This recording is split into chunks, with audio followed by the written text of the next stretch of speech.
به تصفو النفوس وتطهر، كغيث به تحيا الورود وتزهر. هلال الهدى أهلا وسهلا ومرحبا بمن جاءنا بالمغفرات يبشر. سبحانه وتعالى في محكم تنزيله: أعوذ بالله من الشيطان الرجيم، بسم الله الرحمن الرحيم. والفجر وليال عشر، والشفع والوتر والليل إذا يسر، هل في ذلك قسم لذي حجر. وقال رسول الله صلى الله عليه وسلم: ما من أيام العمل الصالح فيهن أحب إلى الله عز وجل من 10 الأولى من ذو الحجة. قالوا: يا رسول الله ولا الجهاد في سبيل الله؟ قال: ولا الجهاد في سبيل الله إلا رجل خرج بنفسه وماله ولم يرج من ذلك بشيء. أحبتي في الله, ndugu zangu wapendwa Waislamu, tumo ndani ya masiku bora duniani. Afdalu ayami dunya ayami al-ashr, masiku bora mbele ya Mungu duniani ni masiku 10 ya kwanza ya Dhulhijja, na masiku haya yanakuwa bora zaidi ndugu zangu ikiwa mimi na wewe tutajikaribisha kwa Mwenyezi Mungu zaidi kwa kufanya matendo mema. Kwani matendo mema yoyote ambayo utakayofanya wewe na mimi katika masiku haya ni bora kuliko matendo yote mema ambayo umewahi kuyafanya katika masiku mengine isiyokuwa masiku haya. Rakaa 2 ya sunna utakayoswali wewe katika masiku haya ni bora kuliko rakaa 2 za sunna ambayo umewahi kuswali katika muda wa mwaka nzima. Qur'ani utakayosoma wewe katika masiku haya ni bora mbele ya Mungu na yanapendeza mbele ya Mungu kuliko Qur'ani yote ambayo umewahi kuyasoma katika mwaka nzima katika masiku yaliyopita.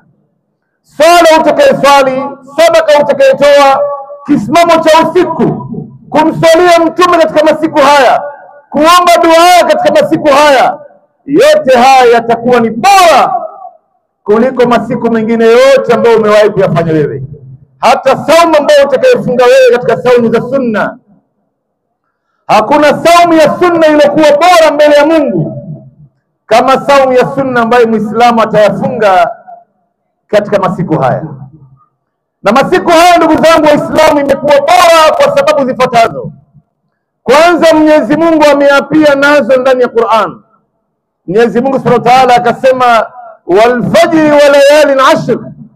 Mwenyezi Mungu anaapa na wakati wa alfajiri, kuonesha wakati wa alfajiri ilipokuwa nzito. Mungu anaapia ndani ya Qur'an.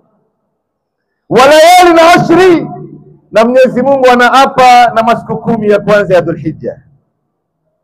Na Mwenyezi Mungu anapoapia jambo, basi ili jambo inakuwa ni nzito kwake yeye, na vile vile inakuwa ni nzito katika maisha ya Muislamu hapa duniani na kesho akhera.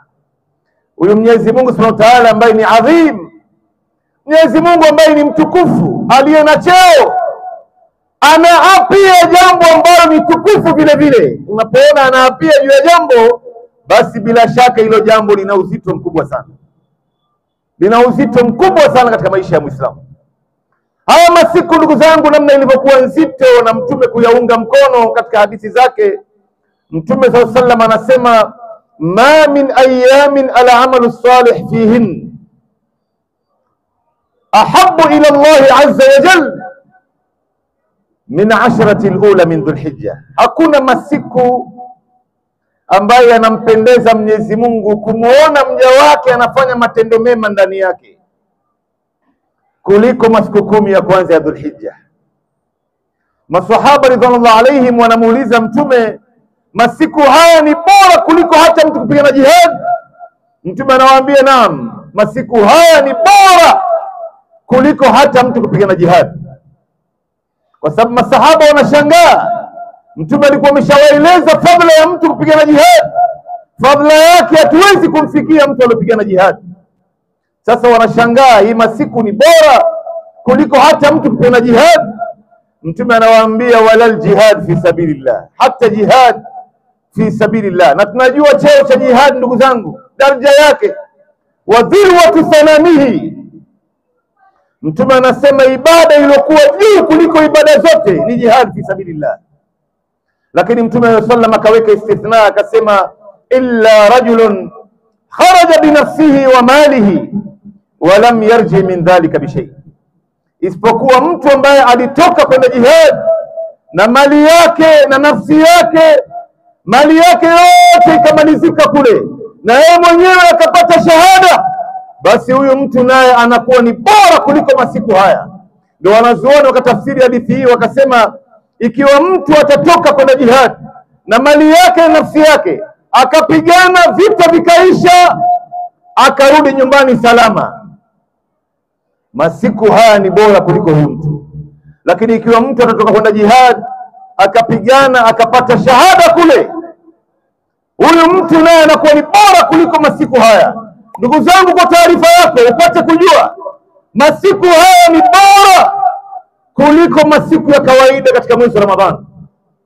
Na tunajua utukufu wa Ramadhani ndugu zangu, isipokuwa usiku wa Lailatul Qadri. Usiku wa Lailatul Qadri naye ni bora kuliko masiku haya. Usiku mmoja tu katika mwezi wa Ramadhani, lao Muislamu anaipata kwa ibada, ni sawasawa na mtu kufanya ibada zaidi ya miaka 83 na miezi minne, khairun min alf shahr, ambaye labda wengi wetu hapa hatuwezi kufikia hiyo umri. Lakini masiku ya kawaida ya mwezi wa Ramadhani, masiku haya 10 ambayo tuko ndani yake ndugu zangu, ni bora kuliko masiku ya kawaida ya mwezi wa Ramadhani. Kwa nini? Wanasema wanazuoni kwa sababu haya masiku ambayo tuko ndani yake leo, Mwenyezi Mungu ameyapia nazo ndani ya Qur'an, amekula kiapo. Lakini masiku ya kawaida katika mwezi wa Ramadhani Mungu hajawahi kula kiapo. Sasa unaweza kufikiri ndugu yangu, haya masiku ni nzito kiasi gani katika maisha yako na yangu. Ndio unaona haya masiku ndugu zangu imetupata sisi, na leo ni siku ya 3 imeshaingia.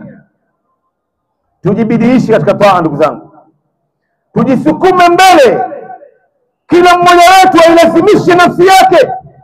Hii ni nafasi ya dhahabu ndugu zangu katika maisha yako na yangu. Tuyakimbilie haya na tuyafanye ibada nyingi nyingi katika masiku haya. Tuhakikishe kwamba swala zote 5 tunalazimisha msikitini. Sunna ya kablia na baadia isitupite ndugu zangu. Salati dhuha na salati al-ishraq isikupite katika masiku haya, kwani ni masiku ambayo ni bora Muislamu kufanya ibada na nia yake na anampendeza Mungu zaidi kuliko masiku mengine. Tusome sana Qur'an katika masiku haya ndugu zangu. Lao mtu anajipinda sawa sawa katika masiku haya 10, anaweza kumaliza Qur'ani mara 3 au mara 4. Lao utajipinda sawa sawa ndugu zangu. Tutoe sadaka kwa wingi sana ndugu zangu katika masiku haya. Tuwakumbuke wale ambao wako chini yetu, wale ambao hawana ulicho nacho. Tuwajali sana watu hawa katika masiku haya, na tumswalie mtume sana katika masiku haya. Tumuombe Mwenyezi Mungu msamaha, tumuombe Mwenyezi Mungu tauba, tulete istighfar na tuombe dua ambazo tunahitajia katika maisha yetu ya duniani na kesho akhera. Na miongoni mwa matendo ambayo tunafaa kuyafanya katika masiku haya ndugu zangu, ni mtu kufunga saumu siku 9 mfululizo. Leo ni siku ya 3, na ikiwa wewe bado hujaanza, basi anza kuanzia kesho ndugu yangu. Usibakie nyuma. Leo wengi wa watu wanakuambia ndio bwana, hii ni sunna tu, si lazima. Kweli ni sunna, lakini angalia namna ilivyokuwa na uzito. Hii saumu ambayo utakayofunga katika masiku haya ni bora kuliko saumu zote za sunna ambayo umewahi kufunga katika muda wa mwaka nzima katika masiku mengine. Vipi leo unaiacha na kupita hivi ndugu yangu? Wewe leo unafadhilisha kula kuliko saumu. Na Mtume alipotaja matendo mema yanampendeza Mungu katika masiku haya, miongoni mwa matendo mema ni mtu kufunga saumu. Na saumu haina mfano wake ndugu zangu. Kwa nini watu ni lazima wajibidiishe na wajilazimishe kufunga saumu katika masiku haya? Ni kwa sababu saumu inamkaribisha Muislamu kwa Mola wake. Saumu inamkumbusha Muislamu aende msikitini mapema. Saumu inakuambia nenda ukawahi swala za sunna kablia. Saumu inakuambia nenda ukasome Qur'an. Saumu inakuambia toa sadaqa. Saumu inakukumbusha amka usiku wa manane usali tahajjud. Na saumu inakukumbusha wewe na mimi ndugu yangu unapotembea barabarani. Saumu inakuambia inamisha macho. Saumu ndio unaona katika mwezi wa Ramadhani tunajazana misikitini. Saumu ndio ambayo inatuleta hapa ndugu zangu, inamkaribisha mtu kwa Mola wake. Ndio Mtume wa sallam anasema as-siyam la idla lahu, saum haina mfano wake. Na leo mimi na wewe tutafunga kama siku haya, saum itatuwezesha sisi tuweze kuyafanya yale matendo mengi ambayo inatakana tuyafanye katika masiku haya ambayo Mungu anayaridhia zaidi. Mungu anayaridhia zaidi. Ndugu zangu, katika matendo haya ambayo watu leo wameweza kujibidiisha nazo na tunaendelea nazo, mandugu zetu ambayo wamejaliwa kwenda kufanya ibada ya haji, wao naye wamo ndani ya kheri nyingi zaidi. Na kwa mtu yeyote ambaye ana uwezo wa kwenda kufanya ibada ya hija, asichelewe tena zaidi ya hapa ndugu yangu. Ikiwa wewe Mungu amekupa uwezo wa mali, amekupa uwezo wa nguvu za mwili, mpaka leo unachelewa vipi ndugu yangu? Hii dunia unaikimbiza kupita kiasi. Watu wanachukua nafasi zao za juu peponi, wewe bado unachelewa tu. Imani unamwekea nani wewe? Imani intakana uitumie kuijengea nayo nyumba yako peponi, kuijenga akhera yako na kuijenga uhusiano wako na Mungu wako. Imani haipaswi kabisa kukuweka mbali na Mwenyezi Mungu Subhanahu wa Ta'ala, kiasi ambacho leo hija inaingia kila mwaka, wewe haupo na uwezo unaye. Kama una uwezo, haya masala mengine, lakini uwezo unaye, mbona mpaka leo hujawahi kwenda ndugu yangu? Na hii ibada ya haji ndugu yangu ndio ibada ya pekee ambayo Muislamu anapoyatekeleza malipo yake ni janna, haina malipo mengine. Mtume anasema alhajj almabrur laysa lahu aljazaa illa aljanna. Hija ilokamilika, hija ilokuwa nzuri, hija ambaye haina kasoro, haina malipo nyingine isipokuwa pepo. Sasa jambo ambalo leo inakupatia pepo moja kwa moja ndugu yangu, wewe mpaka leo unajivuta tu, hauna mipango yote haya. Unafunga safari, unakwenda Dubai mara 20 kwa mwaka, unakwenda Thailand, unakwenda Japan, unakwenda China, unakwenda Dubai, lakini hii hujakatazwa ndugu yangu. Lakini mbona hauna mawazo? Mimi inshallah mwaka huu nitatekeleza ibada hii ya haji. Sasa wewe unaijenga dunia yako, unaisahau akhira. Na hii yote ambayo unayakimbilia wewe ni halali, lakini upate kujua utaziacha hapa zote, hakuna hata ndururu utaondoka nayo. Na hii ibada ya haji ndugu yangu, tupate kujua ndio miongoni mwa ibada tatu ambaye Muislamu anapoyatekeleza katika maisha yake anarudi kama alivyozaliwa, mweupe kabisa, hana hata doa moja ya madhambi.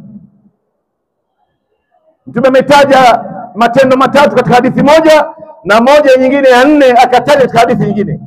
Hizi tatu amezitaja katika Sahih Muslim. Kuna bwana mmoja kabla ya kusilimu kwake akiitwa Amr ibn al-As. Amr ibn al-As huyu kabla ya kusilimu alikuwa ni adui mkubwa sana wa Mtume sallallahu alaihi wasallam, na akipiga Uislamu vita, na akiwapiga Waislamu vita, akiwafanyia kila aina ya khiana. Amr ibn al-As amesababisha Waislamu wangapi leo wameuawa katika masahaba? Wangapi wamefanyiwa khiana? Wangapi wamedhulumiwa katika mikono ya Amr ibn al-As? Hata masahaba walipohamia Ethiopia, walipokwenda Habash, Makuraish walimtuma huyu Amr ibn al-As aende kwa rafiki yake mfalme Najashi akatie fitina huko ili Waislamu wauawe ama watiwe ndani. Na Amr ibn al-As akabeba mazawadi, dhahabu, vyakula, nafaka, baadhi ya mavazi ghali, kwenda kuhangana huko katika nchi ya Ethiopia ili Waislamu wauawe ama watiwe ndani. Lakini Jaafar bin Abi Talib alimshinda katika kesi, na mfalme Najashi akamwambia akamwambia ya Amr ibn al-As, wallahi wacha hii zawadi uliokuja naye hapa hii, mimi hata ukinipatia jabali nzima ya dhahabu sitokupatia hawa watu, na watakaa katika ardhi ya Habash mpaka siku ile ambayo Mwenyezi Mungu atawajalia warudi makwao. Lakini miaka ilivyoenda, ndugu zangu, huyo Amr ibn al-As alikuja akasilimu. Sasa aliposilimu, ile mawazo ya kumbukumbu ya mabaya ambayo alikuwa akiwafanyia Waislamu na Uislamu ikawa inamuijia kwenye akili yake. Akawa anakumbuka ile dhulma alomfanyia Mtume, anakumbuka ile dhulma alomfanyia Abubakar, anakumbuka ile mabaya alomfanyia Jaafar bin Abi Talib na masahaba wengine. Basi Amr ibn al-As alianza kulia tu, analia tu, anashindwa kula, anashindwa kulala. Masahaba wanamuuliza, ya Amr, nini? Umeshasilimu, mambo yako yamekwisha, wewe ni mtu mwingine tofauti. Amr ibn al-As anawajibu, anasema, jamani, mimi nitakuwa na sura gani mbele ya Mtume baada ya mabaya yote yale ambayo nimemfanyia? Nitakuwa na sura gani mbele ya Abubakar? Nitakuwa na sura gani mbele ya Jaafar bin Abi Talib? Ndio unaona ndugu yangu, mara nyingi unapokosana na mtu au inapotokea ugomvi baina yako wewe na mwenzie, chunga sana yale maneno ambayo unayazungumza, kwa sababu upate kujua kuna kesho, kuna watu kuombeana msamaha, kuna mtu kujua makosa yake. Sasa utakuwa na sura gani wewe ikiwa matusi yote ushamwangishia huyu bwana? Kuna watu leo wanazungumza maneno, ndugu zangu, wakati wa ugomvi na wakati wa hasira, utashangaa, lakini baadaye unapokuja kuomba msamaha unamhurumia. Sasa yani ni vipi mtu ataanza kumsamehe mtu kama huyu? Unasahau kwamba kuna kesho. Jamani, usivuke mipaka unapokosana na mtu, wala usitoe maneno machafu. Kila mara bakia katika ukweli na bakia katika uadilifu na murua. Tabia njema inajalishwa sana katika mambo haya.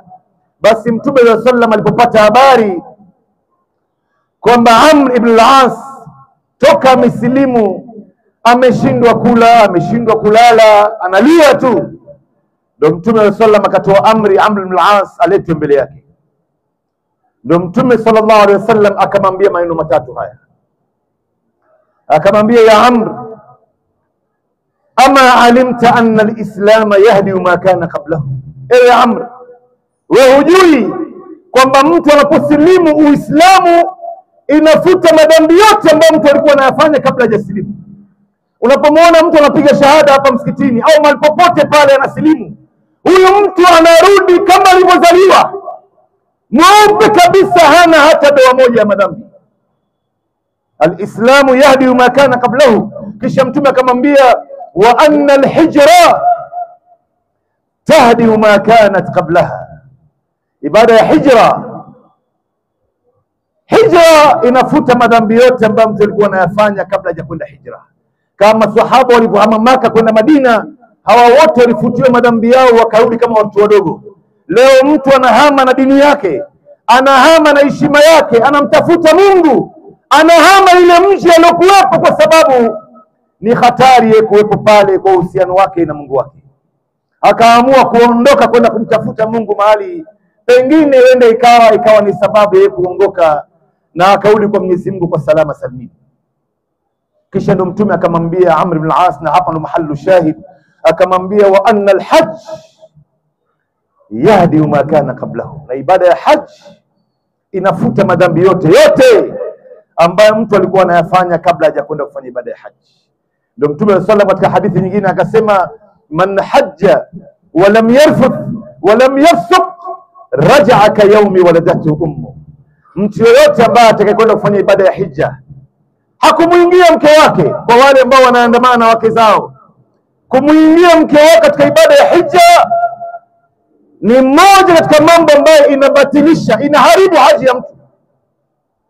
Na kafara yake ni mtu kuchinja ngamia, na ataendelea mahali alipoachia mpaka mwisho. Lakini mwaka ujao Mungu akimpa uwezo, itabidi tena arudi akalipe upya, akafanye upya. Sasa Mtume anasema, man hajja walam yarfuth, hakumuingia mke wake, walam yafsuq, na hakufanya machafu aina yote kule alipokuwa kule. Hija ikimalizika, huyu bwana anapanda ndege, anarudi nyumbani, ka yaumi waladatu ummu, kama siku ambaye mama yake amemzaa, mweupe kabisa, hana hata doa moja ya madhambi.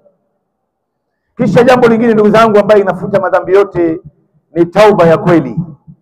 At-taibu min adh-dhambi kaman la dhanba lah, mtu ambaye anatubia toba ya kweli, akawacha madhambi ambayo anayafanya na akayajutia na akatia azma kwamba hatarudia tena, huyu vile vile anarudi kama alivyozaliwa, anarudi kama vile alivyozaliwa. Ndugu zangu, tumo ndani ya masiku bora duniani, na masiku haya inapoingia tarehe moja, kuna baadhi ya mambo ambayo sisi Waislamu inatakana tuyafanye, na kila Muislamu anatakana ayajue haya.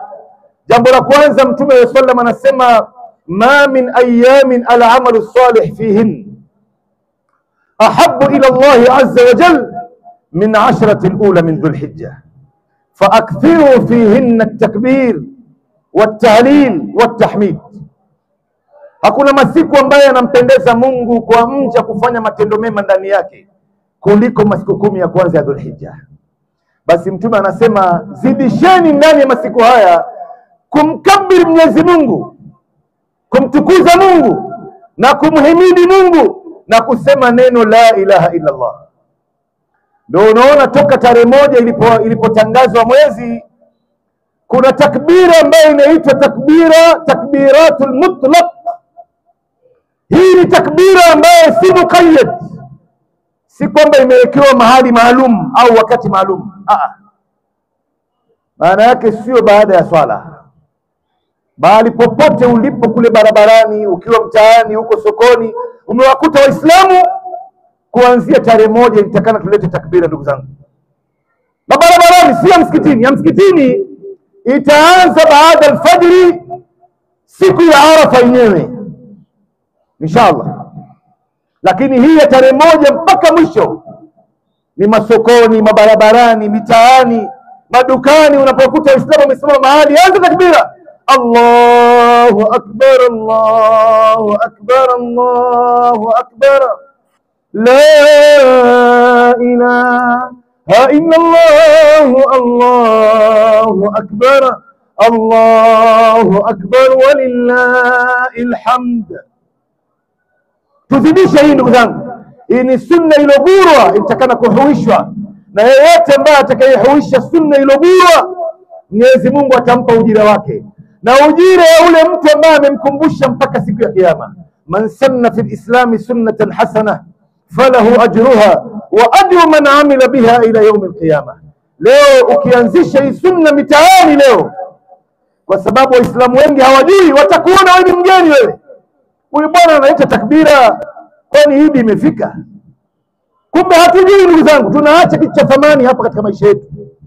Kisha jambo la pili ndugu zangu, kwa mtu yoyote ambaye ametia azma ya kuchinja katika siku ya Idi kubwa, na kuchinja wametofautiana wanazuoni kuhusiana na hukumu yake. Kuna baadhi ya wanazuoni wakasema kuchinja katika udhiya siku ya Idi kubwa ni sunna, sio lazima. Kuna wanazuoni wengine wakasema ni sunnati muakkada, ni sunna iliyokokotezwa, maana yake imetiliwa nguvu, imehimizwa, maana yake watu wayafanye. Lakini kauli ya wanazuoni wengi, maana yake kaulul jamhur, na hii ndo kaulu rajih, ndo kauli ya sawasawa kwa mujibu wa dalili ndani ya Qur'an na sunna ya Bwana Mtume, kuchinja ni lazima kwa kila mwenye uwezo. Wewe Mungu amekupa uwezo wa mali, ni lazima uchinje. Usipochinja utaanguka ndani ya madhambi, kwa dalili ndani ya Qur'an na sunna ya Bwana Mtume sallallahu alaihi wasallam. Ndani ya Qur'ani kuna aya nyingi. Mwenyezi Mungu anasema miongoni mwa aya, fasalli li rabbika wanhar, swali kwa ajili ya Mola wako na uchinje. Hii aya inazungumzia salati al-Eid na kuchinja katika siku ya Idi kubwa. Na hii aya Mwenyezi Mungu ametoa amri, na Mwenyezi Mungu anapotoa amri, fuqaha wanazuoni wetu wanakubaliana kwamba hili jambo linakuwa ni lazima kwa kila Muislamu.